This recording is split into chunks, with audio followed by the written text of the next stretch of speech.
Mark CLATTENBURG, improved VAR will be better for the Premier League. Euro 2020 showed the way forward with the use of VAR. Thankfully, the Premier League is set to follow that example. I have always maintained that VAR would take time to evolve, and I hope that this season we will see a system that attracts far less controversy. That will be achieved instantly by the new interpretation of handball and offside decisions. Mike Riley, the PGMOL manager, has confirmed there will be greater tolerance with marginal offside calls. What a relief that will be to supporters. Those toenail and armpit offsides were not in the spirit of the game. Last season the Premier League used 1mm lines to determine offside decisions.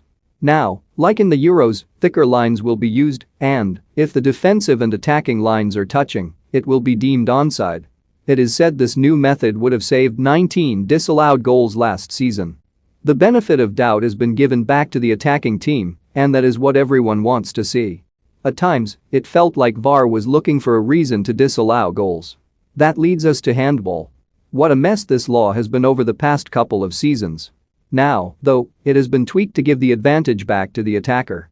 Accidental handballs in the build-up to a goal will no longer be penalized, and goals will only be disallowed when a handball leads directly to the ball going into the net or immediately before a player scores.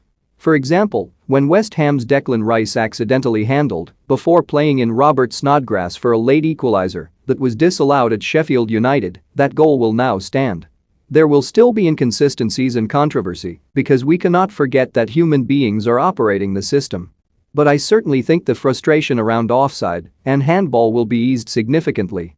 As for the more subjective calls such as fouls inside the area, I just hope we see referees consulting their pitchside monitor more than in recent seasons. The Euros were good in that, more often than not, the team of officials stuck with the referee's on-field call. That is what we need to get back to in the Premier League, the referee making decisions and being in control of the game.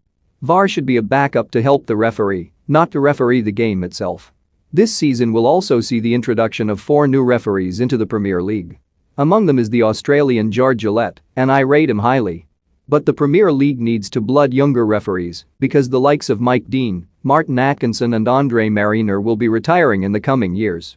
That loss can be negated with the help of VAR because it should make